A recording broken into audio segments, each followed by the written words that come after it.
ఈ మధ్యకాలంలో సహజీవనం పేరుతో సమాజంలో అమ్మాయి అబ్బాయి లైంగికంగా కలవడం, వివాహానికి ముందే సహజీవనం చేయడం సర్వసాధారణం అయిపోయింది. అయితే ఆ తర్వాత వారిద్దరి మధ్య మనస్పర్ధలు రావడం, కొన్ని గొడవల కారణంగా కోర్టుకి ఎక్కడం, కోర్టు వీరికి ముటిక్కాయలు వేయడం, ఇది కూడా ఈ మధ్యకాలంలో సర్వసాధారణం అయిపోయింది. ఇటువంటి ఘటనే ఇప్పుడు మద్రాస్ హైకోర్టులో ఒకటి చోటు చేసుకుంది. ఆ ఘటన వెనక ఏం జరిగిందనేది మనం పూర్తి స్థాయిలో విశ్లేషణ చేసుకుందాం. ప్రస్తుతం మనతో పాటున్నారు ప్రముఖ సామాజికవేత్త, ప్రముఖ రాజకీయ విశ్లేషకులు కృష్ణకుమార్ గారు మనతో ఉన్నారు. వారితో మాట్లాడదాం. నమస్తే. సహజీవనం పేరుతో వివాహానికి ముందే కొంతమందిగా లైంగికంగా కలవడం, ఆ తర్వాత వారిద్దరి మధ్య మనస్పర్ధలు రావడం, వారు కోర్టు మెట్లెక్కడం, కోర్టు ముటిక్కాయలు వేయడం ఈ రోజుల్లో నిజంగా సర్వసాధారణం అయిపోయింది. ఇప్పుడు మద్రాస్ హైకోర్టులో సేమ్ ఇటువంటి ఘటనే ఒకటి వెలుగులోకి వచ్చింది.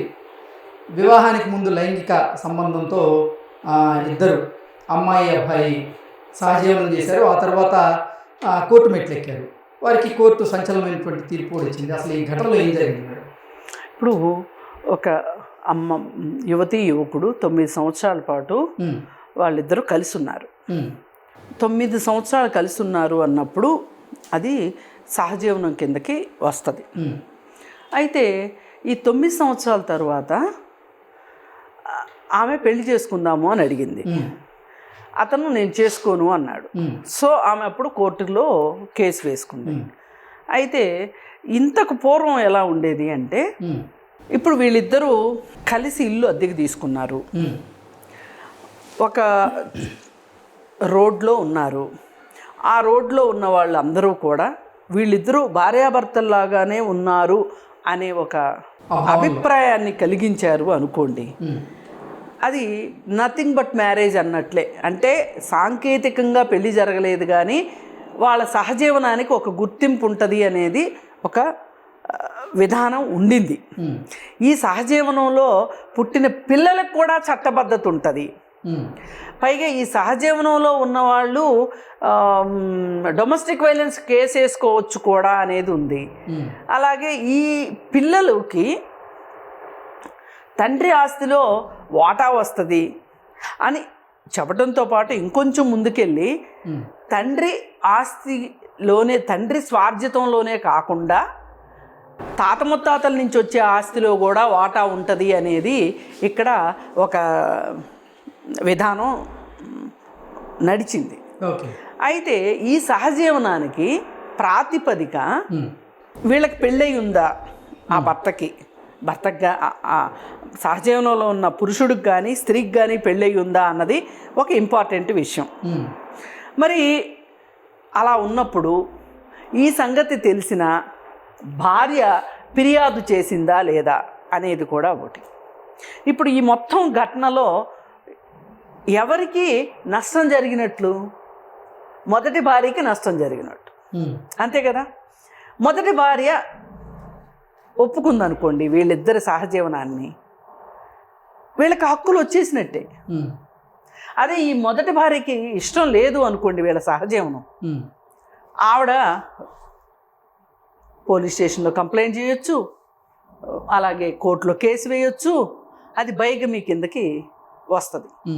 బైగమీ అంటే అప్పుడు ఏమంటారంటే, వాళ్ళు పెళ్లి చేసుకున్నట్టు నీ దగ్గర ఆధారాలే ఉన్నాయి అని అడుగుతారు. ఇలాంటివన్నీ ఎలా ఉంటాయి అంటే ఒక టెక్నికల్ టెర్మినాలజీ ఈ చుట్టూతో ఆవరించుకుని ఉంటుంది. కానీ మనుషులు ఏమనుకుంటారు, సహజంగా ఇద్దరం ఇష్టపడ్డాము, కలిసి ఉన్నాము, అయితే ఏంటంట అన్నట్లుంటుంది వీళ్ళకి. అంటే సహజీవనానికి అసలు చట్టబద్ధత ఉంటుంది అంటారా?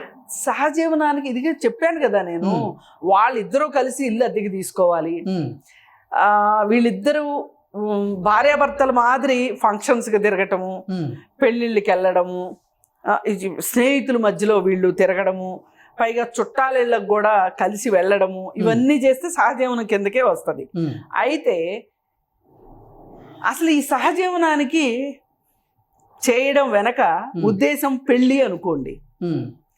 సరే, ఒక 2 సంవత్సరాలు ఇలా ఉందాము, 2 సంవత్సరాల తర్వాత పెళ్లి చేసుకుందాము అనుకున్నారు అనుకోండి. 2 సంవత్సరాల తర్వాత నాకు నచ్చలేదు, నువ్వు పెళ్ళి లేదు గిళ్ళి లేదు అని అతను అన్నాడు అనుకోండి, ఏమో కోర్టులో కేసు పెట్టచ్చు. కానీ ఇతను చేసిన వాగ్దానం ఏంటి? ఈమెకి ఏమన్నా మెసేజ్లు పెట్టాడా, వీళ్ళిద్దరి మధ్యలో ఏమన్నా కాంట్రాక్ట్ రాసుకున్నారా, ఏదైనా ఒక పేపర్ రాసుకున్నారా ఏంటి అనేది పాయింట్. మేము ఆమెకి ఇష్టమైందండి, నాకు ఇష్టమైంది, మేము కలిసి ఉన్నాము, పెళ్ళి అనే ప్రాతిపదిక మాకు లేదు అని అతను అంటాడు, ఉంది అని ఈవిడంటది. ఇప్పుడు రాజ్ తరుణ్ లావణ్య కేసు లాగా. అయితే ఆ కేసులో ఎందుకు లావణ్య గెలవలేకపోయింది అంటే ఆమె ఇతనితో సంబంధం కొనసాగిస్తూనే ఆమె ఇంకొక అతని పైన కూడా ఇలాంటి కేసే పెట్టింది.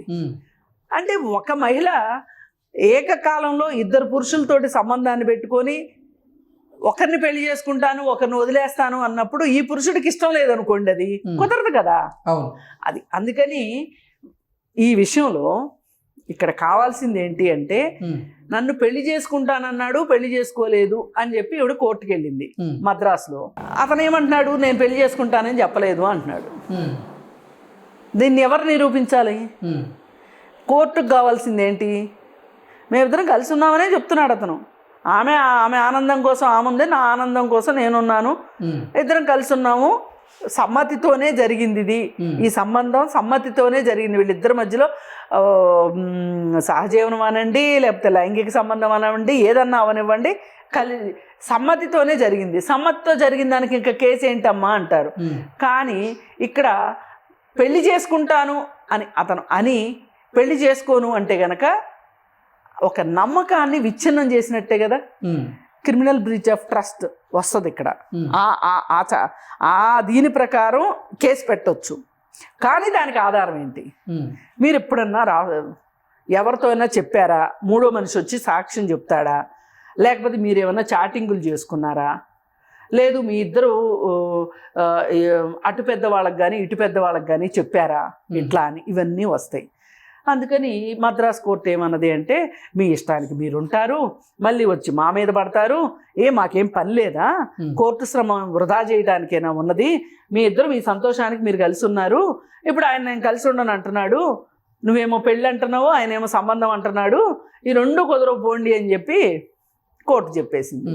కానీ ఇక్కడ ఆలోచించాల్సింది ఏంటి అంటే ఎవరైనా సరే ఇలా 2 సంవత్సరాలు 3 సంవత్సరాలు ఆగి పెళ్లి చేసుకుందాము, నాకు ఇప్పుడు పరిస్థితులు అనుకూలించట్లేదు పెళ్ళికి, కానీ కలిసి ఉందాము అని ఎవరైనా అంటే ఆడపిల్లలు నమ్మకండి, మొదటి మాట.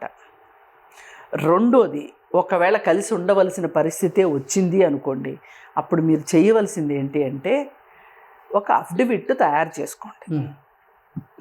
దానిలో సో అండ్ సో అనే నేను, సో అండ్ సో అనే అతను, మేము ఇరువురు ఇష్టపూర్వకంగా కలిసి ఉండాలనుకుంటున్నాము, మేము పరిస్థితులు అనుకూలించక పెళ్లి చేసుకోలేకపోతున్నాము, మా పరిస్థితులు చక్కబడిన తర్వాత మేము పెళ్లి చేసుకుంటాము అని ఒకరికొకరు మాట ఇస్తున్నట్లుగా అనుకొని ఒక అండర్స్టాండింగ్ పేపర్ రాసుకున్నారనుకో, ఒక ఎంఓయూ రాసుకున్నారనుకోండి, ఇవాళ కోర్టుకి అది పెద్ద ఆధారం అయి ఉండేది, అతనికి శిక్ష పడి ఉండేది.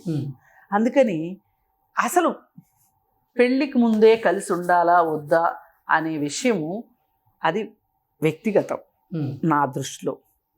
దాన్ని మీరు ఇప్పుడు వ్యక్తిగతాన్ని తీసుకొని వచ్చి చట్ట పరిధిలోకి తీసుకొచ్చారు. చట్ట పరిధిలోకి తీసుకొచ్చినప్పుడు రుజువులు సాక్ష్యాలు కావాలి. ఈ విషయంలో కోర్టు కూడా ఇద్దరికి ముట్టికాయలు వేసినట్టుంది. ఇద్దరికి మొట్టికాయలంటే ఎందుకు మీరు కలిసి ఉన్నారు అని. కానీ దీనివల్ల ఒకటే చూస్తే, ఇప్పుడు ఈ కలిసి ఉన్నప్పుడు ఆమె ప్రెగ్నెంట్ అయ్యింది అనుకోండి, పిల్లలు లేరు కదా, ఒకవేళ ప్రెగ్నెంట్ అయ్యుండి ఆమె టెర్మినేషన్ చేయించుకుంది అనుకోండి, రాబోయే రోజుల్లో ఆమె మళ్ళీ ప్రెగ్నెంట్ అవ్వాలి అంటే ఇది ఇబ్బంది కావచ్చు, ఆరోగ్య సమస్యలు తలెత్తవచ్చు. ఇప్పుడు ఆడవాళ్ళకి మగవాళ్ళకి ఉన్న తేడా ఏంటి అంటే, అది సృష్టి ప్రకారం చూసుకుంటే పురుషుడు ఎంతమందితో లైంగిక సంబంధాలు ఏర్పరచుకున్నా పురుషుణ్ణి పట్టుకోలేము. కానీ స్త్రీ ఆమె గర్భం దాల్చింది అంటే ఖచ్చితంగా ఆమె లైంగిక సంబంధంలోకి వెళ్ళింది అనేది తెలిసిపోతుంది. ఈ విషయంగా చూసుకుంటే గనక స్త్రీ నష్టపోతున్నట్లే కదా. అందుకని పురుషుడికి అలాంటి ఉద్దేశం ఉండటం కరెక్ట్ కాదు, నేను కొన్ని రోజులు లైంగిక సంబంధాన్ని కొనసాగించి నేను వదిలేస్తాను, మా అమ్మ నాన్న చూపించిన పెళ్లి చేసుకుంటాను, నాకు కొన్ని రోజులు టైం పాస్ అయ్యింది, నా విమ్స్ అండ్ ఫ్యాన్సీస్కి ఒక బొమ్మ దొరికింది అన్నట్లుగా అతను ఉండటం కరెక్ట్ కాదు. పైగా పురుషుడు ఉద్దేశం ఎలా ఉంటుందో, అతని మనస్తత్వం ఏ రోజు ఎప్పుడు ఎలా మారుతుందో, నేను ఇలాంటి పరిస్థితిలోకి వెళ్ళకూడదు అని ఈ స్త్రీ కూడా ఆలోచించాలి. పోని ఒక రిలేషన్లోకి వెళ్ళారు, దానివల్ల నష్టం జరిగినా లాభం జరిగినా కానీ భరించగలిగిన కెపాసిటీ నీ దగ్గర ఉందా అన్నప్పుడు సంబంధాల్లోకి వెళ్ళినా కానీ, అంటే ఇంతకీ చెప్పొచ్చేది ఏంటంటే జీవితం చాలా విలువైనది, సమయం అంతకంటే విలువైంది. మీ సమయాన్ని మీరు చదువుకుంటారా, వృత్తిలోకి వెళ్తారా, ఉద్యోగంలో స్థిరపడతారా, ముందు మీ జీవితాన్ని మీరు సరిదిద్దుకున్న తర్వాత ఇలాంటి ఎక్స్ట్రా కరిక్యులర్ యాక్టివిటీస్లోకి వెళితే అప్పుడు జీవితాలు బాగుంటాయి. అది మనకి అవునన్నా కాదన్నా మన సమాజం ఒక పెళ్ళి అనే ఒక ఇన్స్టిట్యూషన్ ఉంది మనకి. ఆ ఇన్స్టిట్యూషన్లో కూడా కష్టాలు నష్టాలు ఉన్నాయి, కాదని నేను అనట్లా.